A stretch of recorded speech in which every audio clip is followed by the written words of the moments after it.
We did a first drop. I promoted them on the YouTube channel for like a week or two, and then I was like, yo, sign up to our email list if you want a chance to buy these socks early. And then we did this email list like the day before the launch, and they sold out completely with the email list. Okay. So when we launched the website, we didn't have any socks because we didn't expect it to be a problem.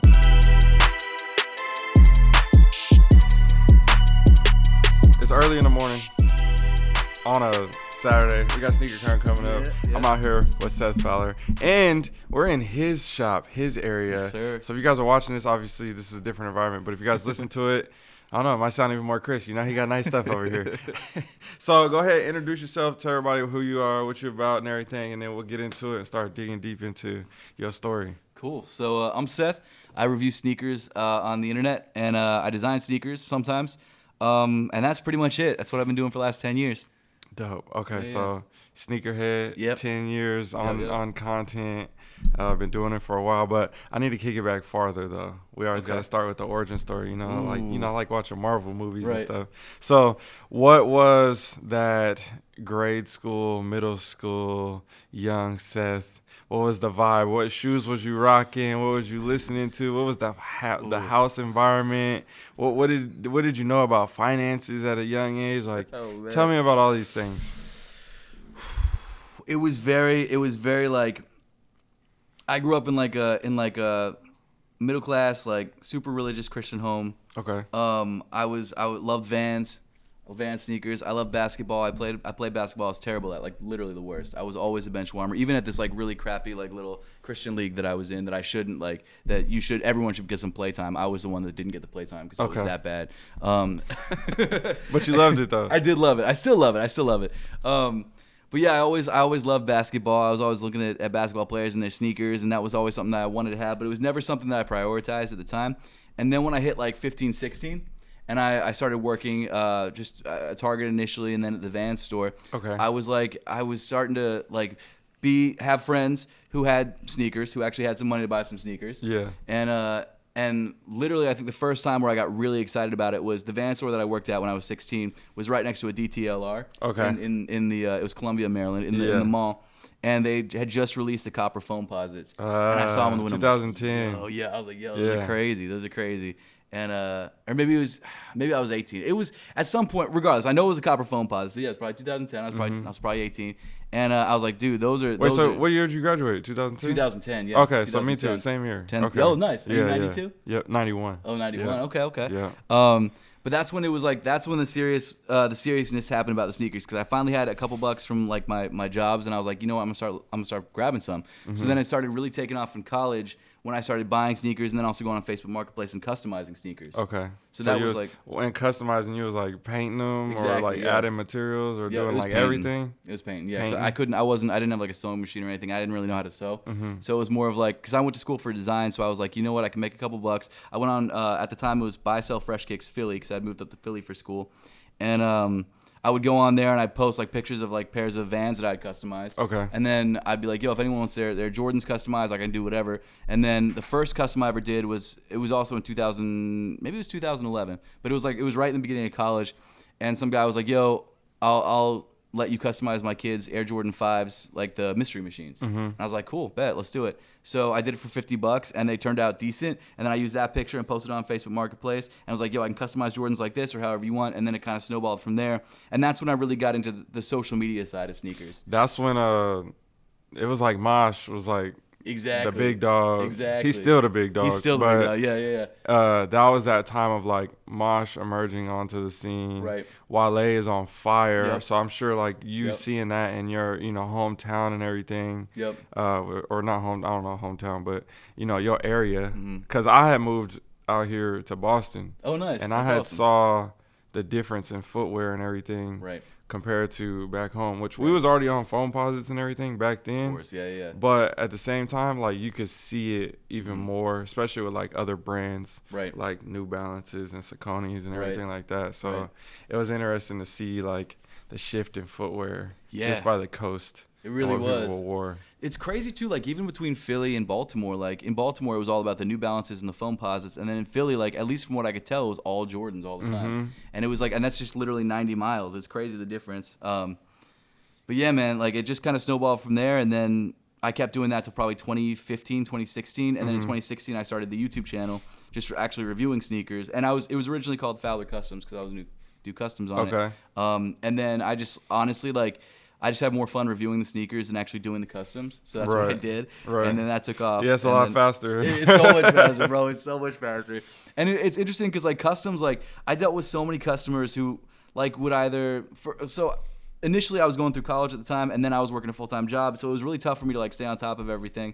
And so I'd have customers like bugging me about stuff all the time, and then like sometimes it'd be like I never really had any like dissatisfied customers with people getting pairs they didn't like, but there was a couple times where like maybe the paint cracked or something. So I had issues like that I had to do repairs. But the biggest custom I think was for back when I was in Philly. It was probably 2013, 2014, probably 2014. But MCW from the Sixers, MCW Rookie of the Year for the Sixers, reached out. He's like, yo, I'd love to get some customs. I was like, dope. And so I did some customs for him. And it sucked because I had to tell him, like, yo, you can't ball on these. I painted the outsole. You're going to have an issue if you try and play ball on these. But that was big for me. And I was like, this is crazy. And then unfortunately, his career did not turn out the way that I think we were all hoping. But yeah, that was the big one for me. But then yeah, it just kind of snowballed from there. Turned into YouTube because I think it was the customs, like the Instagram custom world, that opened me up to YouTube or to sneaker social media. And then yeah, kind of went from there. Okay, so I see you like to move fast. Yeah. So I'm gonna slow you down. Okay.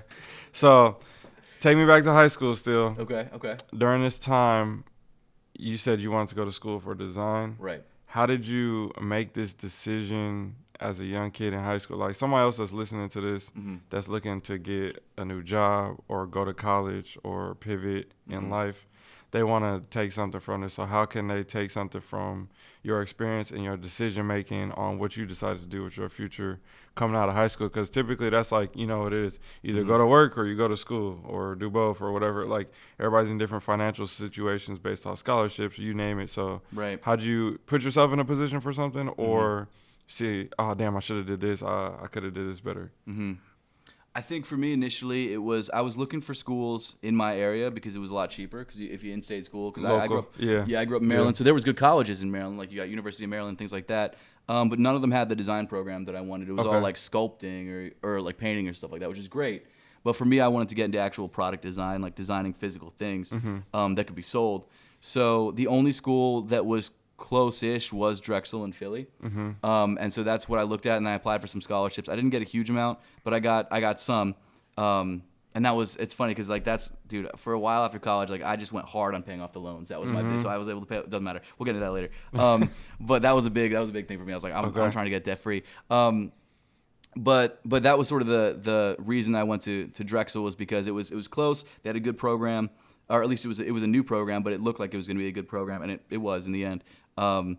And it was like something that I got some scholarships to, and it was like reasonable. So yeah. So with this, I don't know anything about the schooling program. Is it like a 4-year thing, like regular college? Is it like a 2-year program? Like so it was weird. How does that work? It was so Drexel is like slightly different than other colleges because it's usually a 5-year. Okay. Where you do like you do the first year, you have a summer, and then the rest of the years you're supposed to intern for the other summers. For the art program, like graphic design, product design, whatever other designs they have, I think they have fashion design. It's just 4-year, so you get that one summer off, and then the sophomore, junior, senior summer you're supposed to like actually intern. So that's what I did for those. Or I think it's maybe just 1 or 2 internships for art and design, but I had 2 internships. So I interned at Martha Stewart in New York, and then at a design firm in New York, doing design work. So you lived out there in the summertime? Okay, dope. Yeah. Was that like you've been going to New York before that, or? Yeah. Okay. Yeah, I used to commute up there, especially like when school restarted. Like I would travel up to and from New York for some of the internships I still had, and then after college, I moved to New York for about 4 years. Okay. Yeah. Dope. Yeah. Oh, so you was living out there? Yeah. Oh, that's I've been all over the place. Okay. All over the East Coast. Nowhere in the West Coast, just East Coast. But yeah. Okay. Yeah. So did you ever like want to design for Nike or anything, or like how did? So it was interesting because I thought about it a lot, and I thought about it a lot when I was customizing sneakers. And for me, there was something about, like, I had always wanted to design for like small electronic devices, like phones, things like that. Okay. But for sneakers, like I almost felt like it was almost too precious of a thing. It was like a hobby that I wanted to keep separate, which is ironic saying it now because it's my job now. But like I wanted to keep it separate from work. Yeah. You know what I mean? Yeah. So I could still enjoy it, and that's why I think that's one of the reasons why I stopped customizing, because I just didn't enjoy it anymore. So for sneakers, I just wanted it to be like a fun thing that I could do on the side. I could rock sneakers to the office. Right, and everybody right, like, "What right. are those?" I'm like, yeah, I got them. But it was like, so I never really thought about it in that sense. And then as I started to get bigger on YouTube and as I started to like work with brands, I was like, maybe I should try and look into this a bit. And so I did some customization video or some design videos on YouTube, but it was never really the initial thought to go in for sneaker design. Yeah, especially trying to do, I feel like that's like so niche too. Exactly. Like trying to make content around and everything. Totally, You'd be like, I'm trying to do this. Yeah. So initially, like with starting YouTube too, typically most people start for the most part because it's just like a passion hobby type thing. They want to make videos or they want to learn how to edit and they want to mix that with like creating something around this, something they love. Yeah. How did you like get started with making your channel and everything? It was so I'd been doing videos on the internet since like 2005. Like I was on stupid videos before. I'd re-upload people's content, which was not great, but that's what I did. And then and then I went to YouTube and I started making like stupid skit content. And then I made reviews on like tech stuff like Xbox 360s. And then it just kind of faded out in high school. And then after college, like that's when I started like really thinking, okay, maybe I should customize sneakers on YouTube because I'd done YouTube before. And then when I started doing YouTube, I was just like, it was 2016. The Jordan 30s had just come out, and I was like, yo, I should buy them the day they release, and I should put out a review on the day that they release because I think people are gonna be looking for them then. Right. And that's sort of how that. And then I got some traction. I got like 1,000 views on my first video, and then I was like, this is something that could work. So I started doing that for every release that I could get my hands on, and I was living in New York at the time, so releases were everywhere. Right. So that's sort of how that journey started. Okay. Yeah. That's interesting. So this is also something for people to take note. Like you said, you was making videos and doing stuff about 10 years before you even started like making videos for your channel. Yeah. And then now you're like, I've been doing this for 10 years, but like really you've been doing it for like 20 years. You know what I'm saying? Yeah, it's true. It's like you've been doing that one thing for 10 years. So people always see that and they're like, oh yeah, they did this in a short period of time. And it's like, no, bro, you had to learn all this other stuff. Exactly. How to make the videos, how to edit, all those other things. Yep. What do you use for editing now? Do you have an editor? What do you do? So now I use Final Cut Pro. I did just hire an editor in December, Tim Alvarez. He's really dope. He has a YouTube channel as well about sneakers. But he does a lot of my editing now. Also uses Final Cut. Okay. But for the last like 8-9 years, I was using. Well, actually, the first couple years I was using iMovie because it was free, and it's almost as good as it's not almost as good, but it's pretty close to Final Cut. Yeah. And I wasn't editing in 4K, so I didn't need like some of the tools that you get in Final Cut. And then eventually I just bought Final Cut because I think it's like $299, and then you just have it forever. So I bought it in like probably 2017. And then just started using it for everything. I'm a Premiere Pro type of guy. Yeah, most people are, man. I need to learn how to I don't know use it. why Final Cut always be crashing. Not for me, Does it man. crash? Not for me, man. It never just like Maybe I'm just nice. shuts down. Like I don't know. I've had. That was my experiences from a long time ago. Though. Gotcha, So like, gotcha. also that was a long time ago. Right. You know what I'm saying? It seems like most people use Premiere though, so I feel like it's Yeah. something I should learn how to use. And I own Premiere because I have like the Adobe Suite. I was for, about like, to say if you do Adobe Suite, I should just you try it. probably would like because it just all aligns with I know. Lightroom, color grading, you name it. Like you could Exactly. just align so many different things. I really need to sit down and learn it. Every time I try and sit down and learn it, I like start. I'm like, I'm gonna edit this entire video in Premiere, and then it takes me like way longer than I usually would. And I'm like, you know what? I'm out. I'm just gonna throw it in Final Cut. Be done already. I feel that. Okay, so when it comes to this whole process of, like you said, you had to go for scholarships. You had to figure out things. You live in New York. That shit is expensive. Like, there's a lot of stuff going on. Yeah. And then in sneakers and YouTube, there's a lot of uncertainty with that too. Totally, yeah. So Yeah. how did you prepare yourself to be like financially stable and prepared for what's ready to come with all these different angles of compared to just working a regular job? Because it's different for our lifestyle. Yeah, I think it was, for me, it was like, when I got out of college, I really wanted a design job in New York. So I was like, I'm going to move to New York. I'm going to find a job in New York. So I moved to New York without a job, and which was probably the wrong choice because like for the first 3 months, I just didn't have anything. So the good thing was I had a friend who had found an apartment in New York, and he was renting out to 4 different people. So the rent was like $500 a month. Okay, that's so cool. that was reasonable. That was that's good. especially in New York. For real. Yeah. It was like far out in Queens, so it was like a 40-minute train ride to Manhattan, but it was fine. So I finally found a job at a like a kitchenware company designing kitchenware in Long Island, which was like a 2-hour commute. But I did that for about 2 years. And that's when I started to really save and like really start to try and pay off my student loans. And so, like for me, I'd always sort of had this idea that I'm gonna have loans, but I really want to pay them off just to be done with it. Yeah. And then I'll be honest, like I heard a lot of Dave Ramsey, and I'm like, listen, like I was just about to say, who was you listening to? Because I was like, you sound like Dave Ramsey back then. So tell people who he is if they don't know. So Dave Ramsey is I would say he's a debt hater, who's all about like Big paying for debt things in hater. cash. Yeah. Yeah. And like while I don't ascribe to everything that he says, I do think that a lot of his principles do work, especially when you're starting out. Like getting like paying like not buying like there are certain things like for example like college debt that's gonna be a problem for years and years and years. So might as well just try and knock it out. If there's other debt that you need to knock out like credit cards, like bad credit card debt, things like that. But I buy houses in debt. I buy rental properties in debt. Right. Like one of my cars has a loan on it. Like Right. it is what it is. But like I did in that point, like I was really motivated to just pay off the student loans. I don't know how that happened. They listening. They really do. That's great. Okay.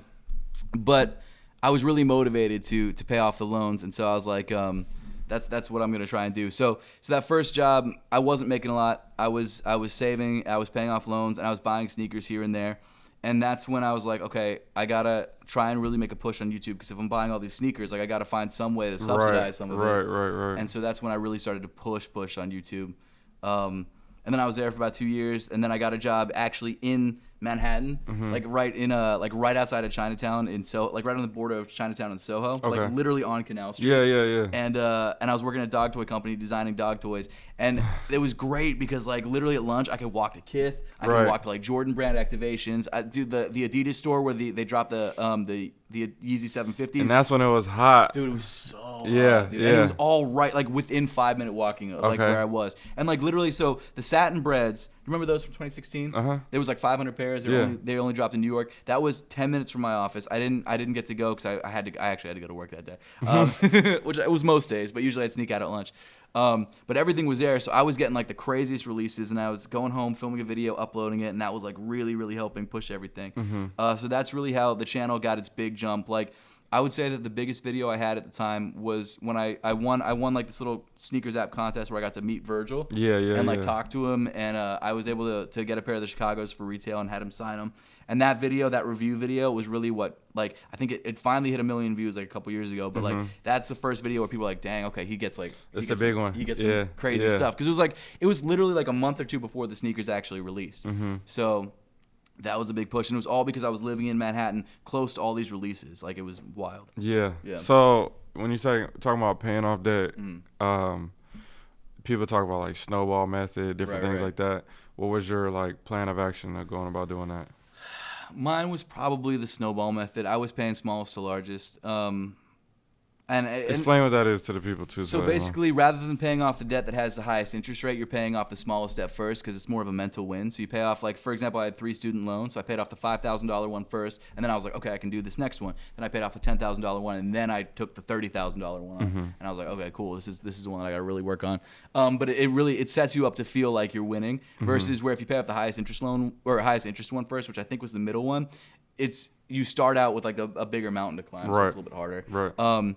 But like, you know, I have no problem with either method. That's just what I was really going hard on Dave Ramsey at the time, so that's why I did that, and I think it did work in that situation. It's probably the best way for me to do it at that time. So dope.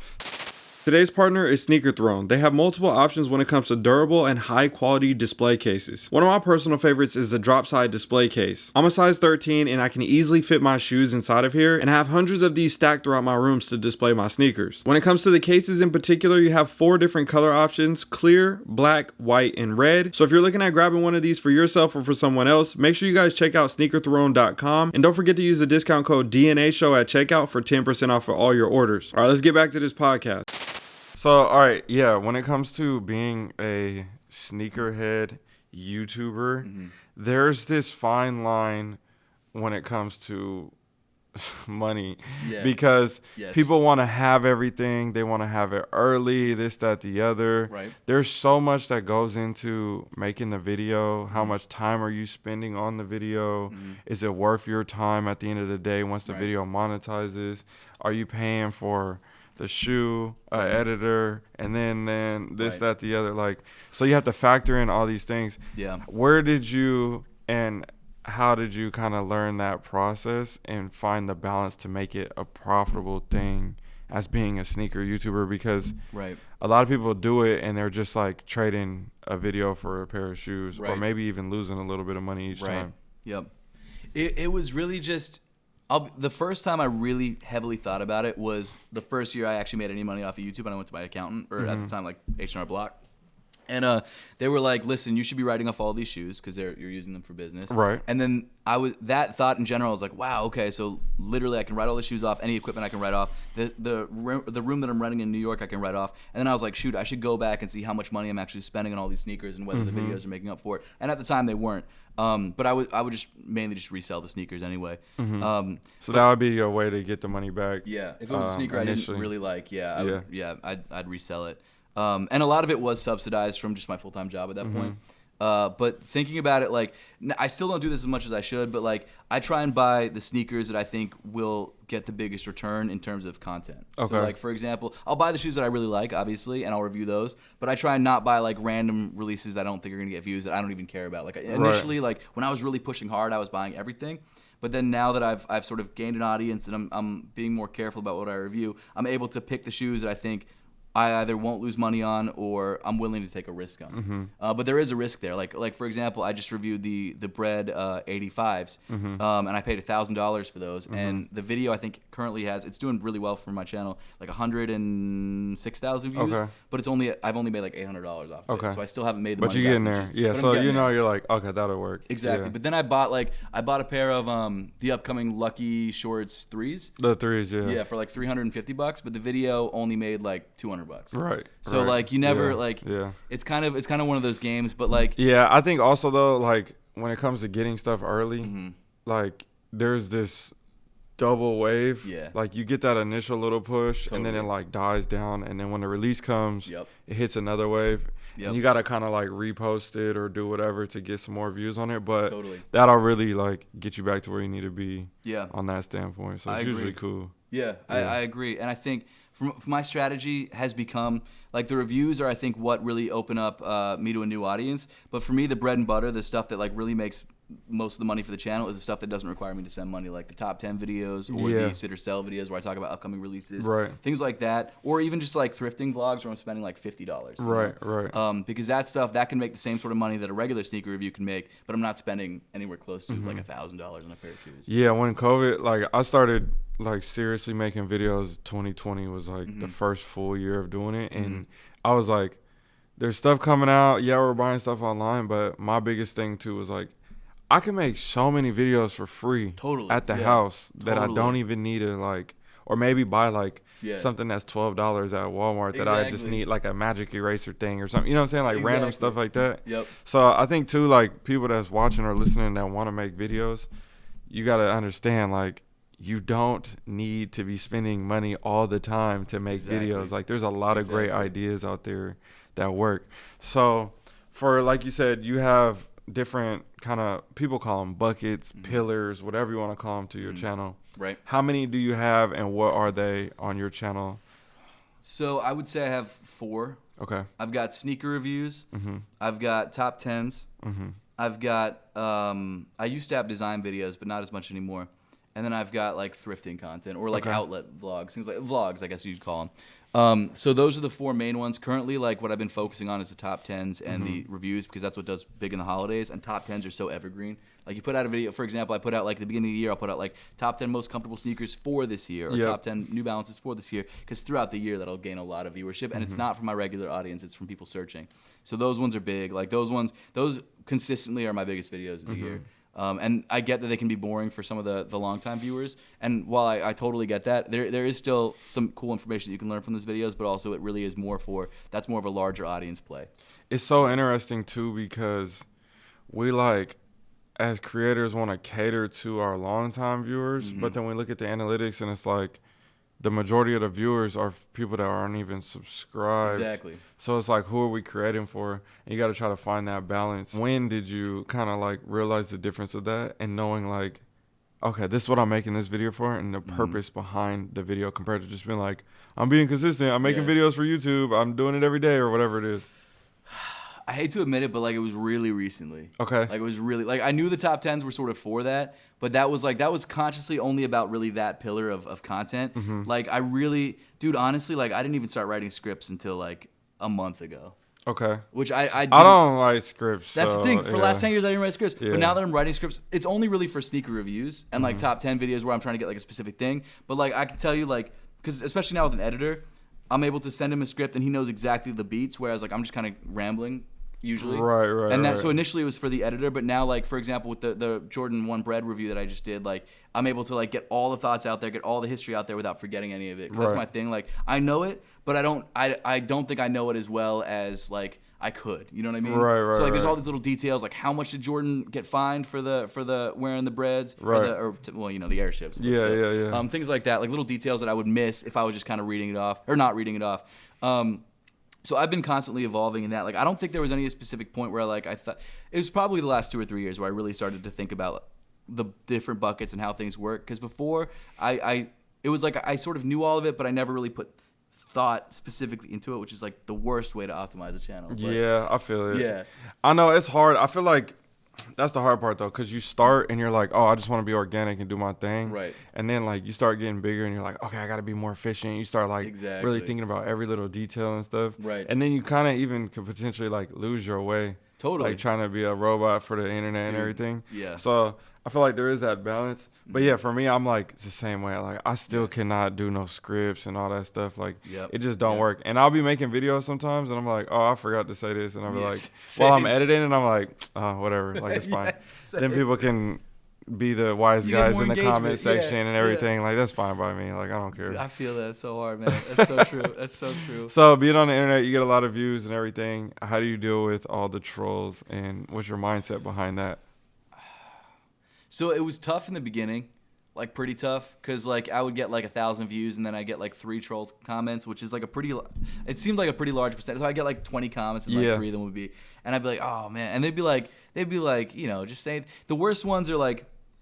For me, the worst ones aren't so much the ones that are like, you look stupid, because, I mean, there's nothing I can do about that. Like, yeah. It's the ones where people who are like, they're making a critical comment about what you're making, but it's not like a nice critic. Like, it's not like a nice, like, I'm trying to. It's not like constructive criticism. Exactly. Yeah. It's like, this video sucks because of this. And it's like something that I didn't think about. I'm like, dang, my last 20 videos have had that same issue, or I've done this one thing that like, and those ones, like, they got to me initially, which is, I should just, what I've learned is that even with the bad comments, take something from it, like constructive criticism from it if it's warranted, but then also just ignore most of them. I've learned to ignore most of them. And the problem that I find myself having every so often is like I'll go on my YouTube Studio app and that one comment will pop up. And it's just something like, it's like someone's like, he doesn't know anything about this shoe, or he didn't research this, or after I spent like 3 hours researching and writing a script on this one shoe. Like it's just stupid stuff like that where like I'm so close to commenting, I'm like, I cannot comment, because if I comment, then I lose. And so, like, it's just, I still try to read all the comments I can. I still try to comment back to some nice comments. I still try hard things, but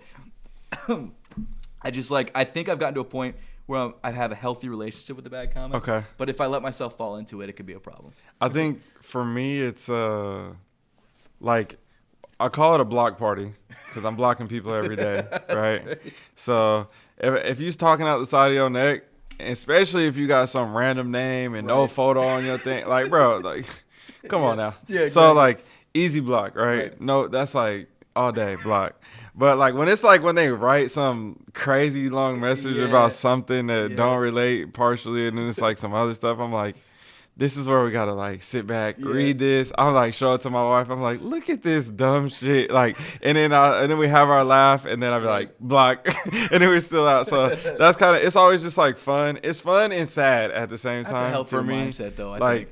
Yeah, it's unfortunate that people want to do that on the internet, especially when they hide behind it. You know what I'm saying? Totally. But I don't know. You just gotta look at it in a fun way. Just have fun with it. I know. And I've had this weird policy where like, and it's not for any particular reason, but like I was like, I'm just gonna let people comment what they comment and just let it stay. But there have been a couple times where it's crossed the line where I'm like, okay, you get blocked. Yeah, There's things like that, but. Like one time I did a sponsorship for a company and everyone was calling it a scam, and they messaged me like, hey, can you turn off the comments? I'm like, listen, I'm not going to turn off the comments, but like, you can respond back if you want. Right, like, Yeah. Go hold it down for me in the comment section, because I can't say nothing. I feel that. I feel that. Yeah, I be seeing some stuff and I'm like, yeah, this is this is insane. Like, how did you like even think of saying this? Like, it was okay to say this. Exactly. Especially like, Yeah. I feel bad for the women that create because like the stuff Totally. that you see in their comment section is like insane. Wild. Like we be like dudes be like, oh, they be saying mad stuff to us, and I'm like, bro, you don't even understand. Like women's comment section is crazy. It's next like, level. They really be disrespecting them like in a whole nother level. Does your wife get a lot of like crazy comments? Bruh, it is insane. Yeah. Insane. Like, I I mean, it's never gonna stop.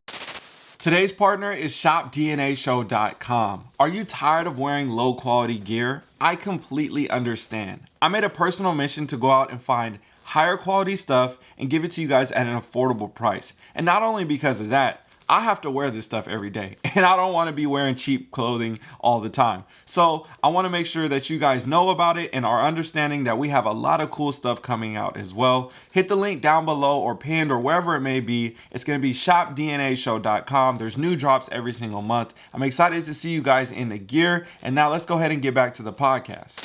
So you have got to the point now where you got a brand and you're not only just doing socks, y'all got clothes, y'all got all other stuff, but it started with the socks. Yeah. Okay, so you're like, I do footwear. Yeah. It makes sense to make socks. Exactly. How did you like say, you know what, F it, I'm about to really do this and make this happen? It was COVID. Like me and my co-founder friend Osman, we both were like, we met in college for product design, and we both love sneakers. And we're like, why are we not making something that ties in with sneakers? And like during COVID, we both, like, he worked at Comcast at the time. I was just doing YouTube, and we had some time because like he was working from home, and like, you know, dude, 2020 you could put out a video about anything and it would pop. So I was just like chilling. I was just like, yo, I'll put out a video this morning, chill for the rest of the day. It was great. So we had time, and we were thinking like, why are we not doing this now? So we just kind of, we created a first drop of like, I think it was 600 pairs, or maybe it was less, maybe it was 400 pairs of socks. That was during COVID? It was during COVID, yeah. Damn. It don't feel like it was that long ago. I know, dude, it's crazy. It's crazy. So we started doing that. So we did a first drop. I promoted them on the YouTube channel for like a week or two, and then I was like, yo, sign up to our email list if you want a chance to buy these socks early. And then we did this email list like the day before the launch, and they sold out completely with the email list. Okay. So when we launched the website, we didn't have any socks because we didn't expect it to be a problem. Right. And then slowly from there, we just like every couple months we do like a drop here and there. How many subs did you have at that time? Maybe because I hit 1 million in 2022, so that was 2 years before. I don't know, maybe like 600,000 to 800,000. Okay, so you had a really good following. Yeah. Before when you had the email list. Totally. Okay. Yeah. Yep. So I basically So I asked for the email list. Sold from there. Sold out. We did like maybe a drop probably every 2 to 3 months afterwards. And then for the next like 2 years, we took it seriously, but we didn't take it like crazy seriously. So we'd still he still had a full-time job. I was still focusing mainly on YouTube. And then last year, or 2 years ago, no, it was last year. No, it's 2 years. When was it? It was maybe a year and a half ago. A year and a half ago, Os quit his full-time job, and then I really prioritized Apothecary, and then that's when we've gone hard. So now we started hiring. Like we have a shipping manager, we have a full-time graphic designer, things like that. Okay. And that's when it really started to like, it was already taking off, but that's when we like really put a lot of effort, and that's when it became like what it is today. Yeah. So slow growth, but no, I wouldn't even say it was slow growth. It was just, for me, it felt like slow growth, but it was like 3 years, and we're now. Yeah, I feel that. Yeah. When did you guys get into retailers? Retailers was probably, Zoomies was a year and a half ago. Okay. And then our first retailer, I think, was Takeout NY, this like retail store, the boutique store in New York. Okay. So probably that was maybe 2 years ago at this point. Maybe 2 years ago. Yeah. Do you think going for retailers or selling through your own kind of network is better? Which one do you think has been best for you so far? Selling through our own. You got a website. following online. Yeah, I'd say the website. Like our website is just like the margins are 10 times better. Because when you sell for wholesale, you basically cut the cost in half. It's the same thing with like Nike you sneakers. You got to sell a lot. Exactly. Yeah. So like for example, we basically to wholesalers we sell them to half. We sell wholesaler socks at half of what we sell them for on our website. Right. And then they sell them for the price that we sell them for on the website. And you're not talking about like $100 plus item. Exactly. You're talking about an item that's cheaper. Item. So it's like you have to sell a ton of units to be able to get to where you want to be. Exactly. Which makes sense. So, okay, talk to people about the importance of building a brand and a name or whatever it is around something to have a product that then becomes successful. Because people like, don't match the two together, and they do Right. one side and not the other or whatever, and it's got to Yep. be cohesive and work together. I think it really is. It's tough. You want to build up a following based on like how good. In my opinion, I wanted to create something that, or we wanted to create something that was based around a really good product. Like as much as like I've tried YouTube merch in the past and it just didn't work for me because no one's gonna wear a Seth Fowler shirt. Like I don't have you have a great personality. You have a great personality. If you wanted to put your name on a shirt, people would be about it. But for me, they're like, I don't want to like buy a shirt from like a little white kid who's sitting in his room like, this is the new Jordan. Like no one wants dead. that. No one wants that. No, So, but like- I think also though that's kind of like that signature line too. Like even Danny Duncan, Oh yep. like yep, he yep. kills it with that, and Yeah. he has like the small signature on the tee. Right. No, that's and- sick. And Definitely. having that a part of it, even though there's like crazy like other stuff that sells great, but there's also those pieces that I think should be a part of the line. No, I agree. I agree. I think that there is a place for that. But for us, it was like we wanted to, in my head, this was always a separate venture outside of YouTube. And while we used YouTube Yeah. to promote it, we always wanted it to be something that eventually one day we could sell or one Right. day we could, do It's whatever. not even related to you. It's not. Yeah. I mean, Yeah.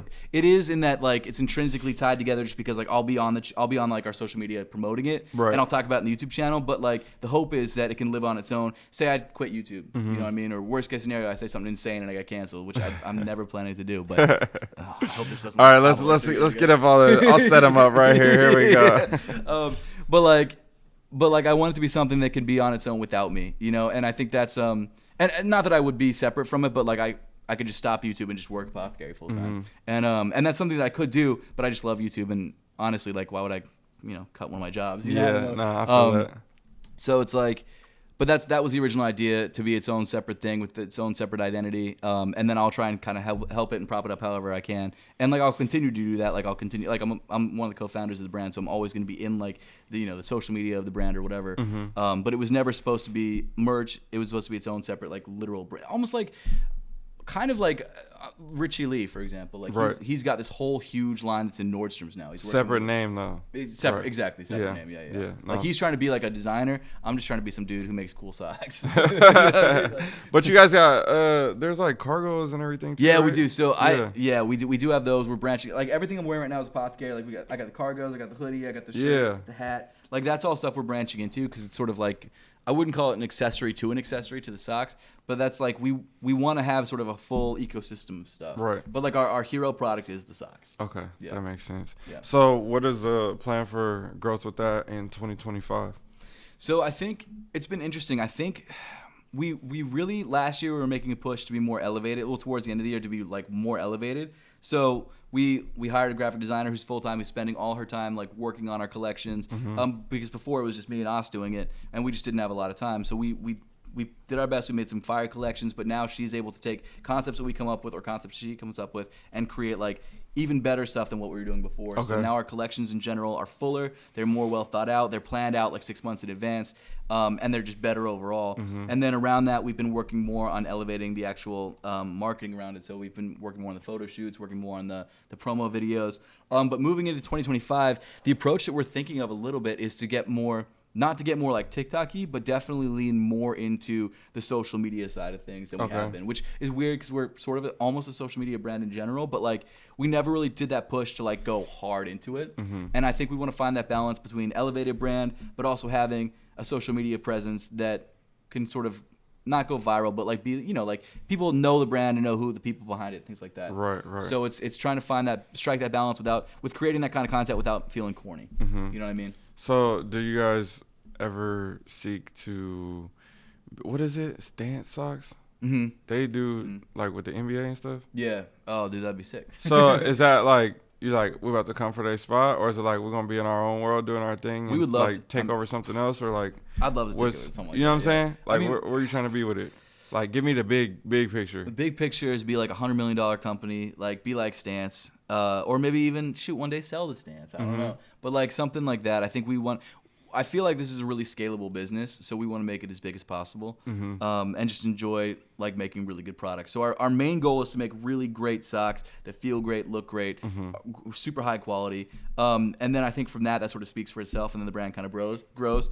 But from like the business point of view, I think we're just trying to build it up as much as we can. We have no investors right now. We're like purely like bootstrapped. So possibly this year we might start looking for investors. I don't think we've needed it to this point. I think if we really want to really explode and like hire like 20 people, we might need investors. Right. And also like one thing we've learned with retailers is that like if you want to go hard into retail, like if we wanted to get into like a Foot Locker, Urban Outfitters, something like that, they buy like millions of dollars worth of products. Right. And so we would have to have the capital first to buy the product. To fulfill it. Yeah. And then like it's just product sitting. You don't get paid like all the time, like right it's up front. It's a long window. It is a long and then dude, if it doesn't sell, like they make you buy it back a lot of times. So like if we spend $1 million on product to ship out to Foot Locker and like only half of it sells, then we have to basically buy back $500,000 worth of product. Right. And like a lot of times when you have $1 million, like you're splitting it between employees, you're splitting it between new product, advertising, things like that. Yeah. So it's retail is a whole different beast, and I think if we really wanted to make an even bigger push, we'd have to probably get investors for that. Okay. Yeah. So you think you guys have like a good standing around here in this area, I at think least so. to be able to get in those? Because I feel like they have those like regional retail things too, where you don't have to really go like super nationwide or anything, but kind of start small. Right, like that was one of the things with Takeout, like the boutique, because it ties in so well with sneakers. It's like they have 2 locations. It's a really good way that we can like literally just, rather than even FedExing, I can drive up to New York when I go up to New York, just drop off like a couple boxes. And I think that's something we've been looking into with Philly, like Laps on a Hammer, P's and Q's, like stores that we've been talking to. We haven't actually worked out a deal with them yet, but like that's sort of what we were looking at, like an elevated boutique style thing. But if Target comes to us and orders $10 million worth of socks, I'm not gonna say no to it. You know what I mean? Like, you're hitting a line like, hey man, look, I need exactly. 10 mil. Yeah. I need nothing but 10s and 20s. Exactly. Last year I came out here, and we did a shoe collection tour at his house, and he had a pair of 85 Bred ones and a size 13. And what was the story again of how you got these? So, a fellow YouTuber who does like thrifting content went to a garage sale, and this dude had these at the garage sale. That's right. And he's like, "Yo, can I buy those off of you for can I just buy them off you?" And the guy's like, "Yeah, give me like $50, $100." So he gave him $100 because he wasn't sure if they were real or not. Then he went to get them legit checked, and they were legit. So he's like, "Okay, I can sell these for probably like $1,500." What I'm gonna do is the dude seemed down on his luck, so I'm gonna take the money from that, just give it back to the guy, just reimburse myself for the $100 that I paid for him. Right. So I think he's based out in, for Tennessee. Sorry Bailey, I'm not sure where he's based. But yeah, so basically he was connected to me through another YouTuber that I've worked with, and he was like, "Yo, you want to buy these breads?" I'm like, "That's my favorite shoe of all time." Like, absolutely. So he drove out. I think I paid maybe I forget if it was $1,000 or $1,200, but I paid that amount. He gave me the shoes. We filmed the video together. He went back and gave the dude the money, which was crazy. That's so fire. now I have these. The best shoe ever. It's been in a bunch of videos, so it's special. It's in the background of all my videos. It's special to him. It's special to me. Well, it's gonna be special to me now. That's what I'm saying. So, but the problem is because it's a size 13. I'm a size 9. I got small feet, so I'm never able to rock them. They've literally just had the paper inside them the whole time. I never even tried them on. So yeah, you know me. Whenever I go to anybody's house to see their collection, I'm still part-time shopping. So I'm up in there like, "Oh, that's a 13, huh?" So we talked about it. He was like, "Yeah, just find me a pair in my size, and we'll work a trade." We'll do it. I'm like, "Okay."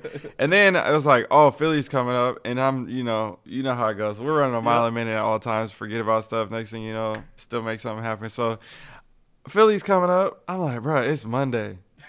What in the hell?" So I didn't I'm like, all right, I'm gonna make a video series. How am I gonna get the 85 Bred ones in a week? So, I can't believe you did it. I really can't believe you did I it. tried That's to crazy. shout out to Scotty at Soul Steals. Oh my gosh. You want? What? I bought a pair from Scotty at Soul Steals. Recently? Like last week. What you got? You want to see it? Yeah. You want to get your reaction? I want to get your reaction. Yeah. But yeah, so I got some shoes, or I sold some shoes to him. Then I took the money and shout out Curator Van. Hit him up. He's up in Canada. So he fire. Yeah, right? Yeah. Oh, if you guys can't see, if you guys are listening, this is the new Union one. Are they doing 2 colors? Or they're just one? I think it's just one. I think it's just Okay. all I know about it is the one. See, this is the problem too. They be getting stuff like this and it don't Yeah. be of my size. And I'm like, Yeah. damn, bro. And that's my thing too. That's what be hurting me sometimes because Yep. I won't get it if it's not my size. Fair enough. Because I want to do like Fair the enough. review with the comparisons and everything. I think this is a size 10. I did try this pair on. It is. And size that'd 10. be my problem. Like I don't Yeah. be trying to review. Like most of the time you'll see like sometimes I won't even take a 12 to review. Really? I'll be really trying to review my size all the time. Dang. Dang. Dang. But yeah, I ended up So if you hitting up got like Creative the Van. 85 breads or something, you wouldn't review them if they weren't your size. Maybe. Depends. I have because size 10. my thing is like because I have so many shoes in my collection, Mm-hmm. I compare. The reason why I wanted to make the videos in the first place was because I like comparing the differences between all the eras, and I Right. have all the eras. Right. So I'm Right. like, I'm not doing this for the videos. Right. Like this is for me because this is what I naturally was doing for many years before I was making Right. videos. Yep. So Yep. it's always like I want the same size or as close to it, so That I can makes see sense. the different. Like you Makes see the sense. biggest thing now. Like you're gonna put these next to your pair that you had, Yeah, it's and you gonna be a can whole make different your world. like Yep. comparisons. But now that you have a 9, Yep. you can put it next to your So 9, much better. I know. and you're gonna be like, "Whoa, look at these differences!" Right? Yep. It's just gonna be a Exactly. completely Shoot. different review. Let me pull this off real quick. I got the 9.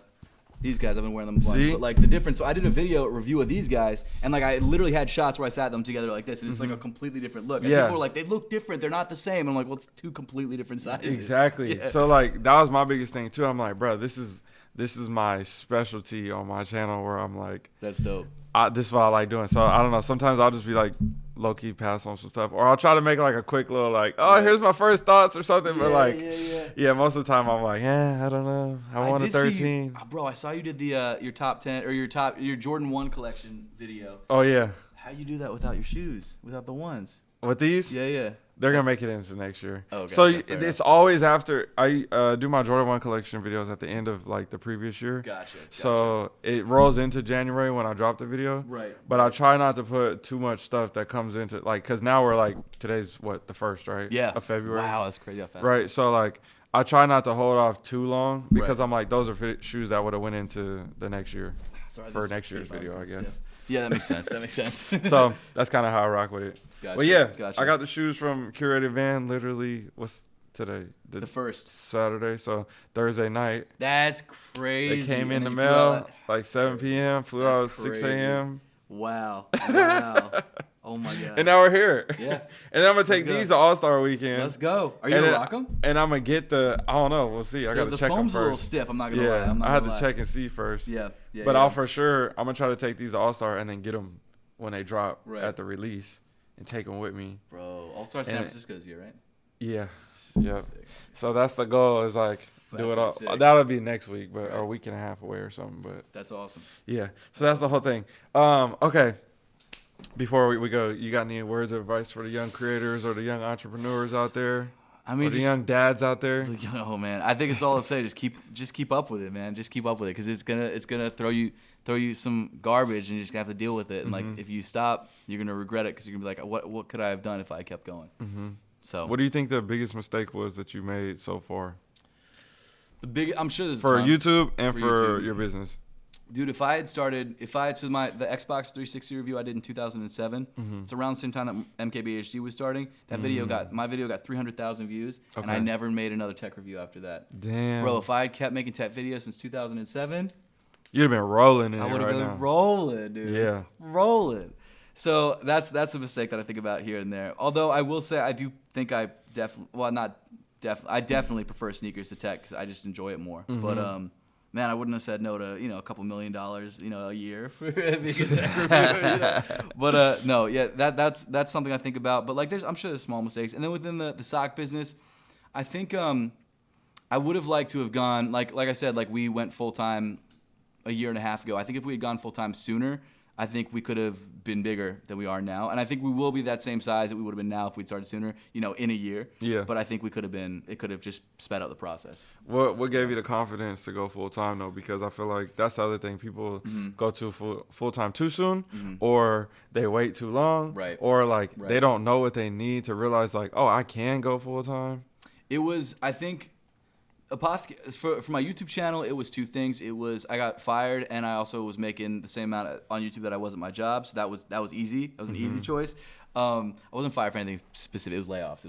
Let me just say it Yeah, was layoffs. right. That's what it was. It had nothing to do with me bringing around my 100K play button, showing everyone at the office, and then everyone would be like, there was this. My boss didn't like it. He was not happy. Funny story. Like a bunch of people from BarkBox are now like huge on social media. Like one of them doesn't matter. They're way bigger than me. They all blew up. Wait, so Yeah. what is that? BarkBox? BarkBox. Yeah, I used to work at BarkBox. It was a great place to work. I really enjoyed it. Shout out to them, even though they fired me.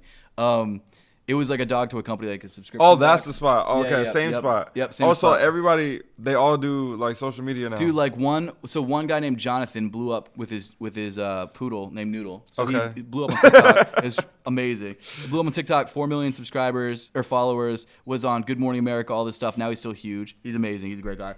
And then there was Stacy, this woman who left BarkBox and she bought a school and is now renovating a school. Oh, and I now her love YouTube- that. They do it on YouTube. And dude, the I've probably views are- seen the channel. I'm sure you have. It's I forget what the name of her channel Was it is. in like Tennessee or Carolina or somewhere weird like that? Yes, you've definitely seen the channel. Somewhere weird. She blew up, bro. So I've like, seen that channel before. dude, for sure. For like 4 years after I got fired, I was the biggest person giving out of BarkBox. So now I'm like the fourth biggest person giving out of BarkBox. And it's not even like, at least it's been long enough. I still got my like, I made it. I made it even though you guys fired me. I got that out of the way. Because if this had happened right when I got fired, I'd be like, listen. Actually, the craziest thing was literally a week after I got fired, Adidas put up a billboard with my face, or not my face on it, but like, Seth Fowler, come grab your shoes, literally right next to my office. No way. It was amazing. It was the best. No one ever said anything about it, but like in my head, I'm like, yo, they Yeah, I know you BarkBox saw everything. that. Yeah, I know you saw that. It was great. I posted pictures on social media like, yo, it was great. Send it to your boss. Yeah, right. Yo, listen. That is funny. That was one of the best things ever. I forgot about that. That was great. That was great. Okay. Quick fire round. Yeah. Classic questions I get asked Okay. all the time, and I'm sure you do too. Okay.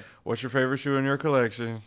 Bread once. Fair one. Yeah, maybe not. Well, not this one anymore. It could be the one in the box. I don't Probably know. will be the one in the Yeah, box. we'll see. We'll Maybe see. it's all a skit and you didn't get them.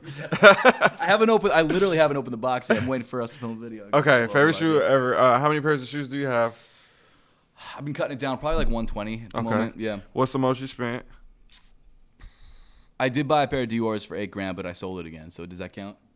Okay. Oh, you ended up getting another one? No, I just got the one. I Oh, bought the okay. one for Oh, yeah, 8,200 yeah, and that's I right, sold that's it. right, yeah. But if the pair that I kept, it was probably the UNC off-whites that I bought for like 2,300. That's Okay. a pair that I still have in the collection. Okay. Yeah. And then people always ask that. And then what was the other one? What do you have? How many you got? What's another question you get all the time? I feel like that, or like, are these real or fake? Or should I buy this? I'm like, bro, buy what you Yeah, like. exactly, Like, what the- Who's gonna win the Super Bowl next year? Ravens for sure. That's a good one. Ravens. He said next year. Wait, Super Bowl ain't even happening this year. He's still already worried about next year. Yeah, Ravens gonna win next year. Derrick Henry's gonna be the runner-up MVP with Lamar getting a fourth MVP. No big deal. Yeah, about that. Oh man. All right. Well, yeah, I guess we can get out of here then. I know we got to make time for the next pod. I'll be on his Wrecking Havoc. Yeah, over right there. after this. Yo, it's gonna be great. I'm excited. All right, I appreciate Yeah, it, thank you bro. so much for having me. Yeah, Seriously, let this is a everybody pleasure. know where they Appreciate can it. follow you and everything. I'll make sure I have everything linked down below as well. Word. YouTube, just Seth Fowler. If you search Seth Fowler, it should come up. Instagram, real Seth Fowler. TikTok, and Apothecary, sock brand. Okay. Yeah. Dope. We'll have that link down below. Appreciate you. And if you guys like this, make sure you guys like it. And if you are listening to it, leave a good review, 5 stars, you know, all Sir. them things. Because that's what you're supposed to do for podcasts, right? Absolutely. 5-star reviews. I I'm guess. still learning. Yeah, I me don't too. know. I I just- keep asking the same question. I checked one time. I'm like, okay, we got some 5 stars. You know what I'm saying? We're going to have a troll in there. I already know it's coming.